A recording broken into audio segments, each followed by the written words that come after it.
কাঁসা বাজাচ্ছে কি ঢোল বাজাচ্ছে?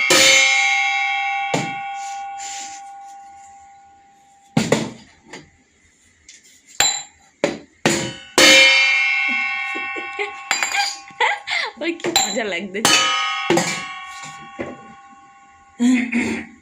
ভালো করে গ্লাসটা ধরে নি।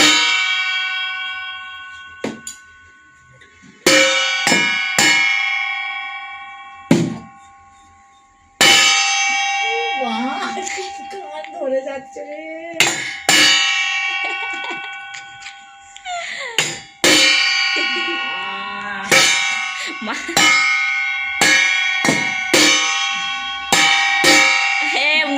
মন্দিরে এসেছে ঘন্টি বাজাচ্ছে তাই হাওয়া।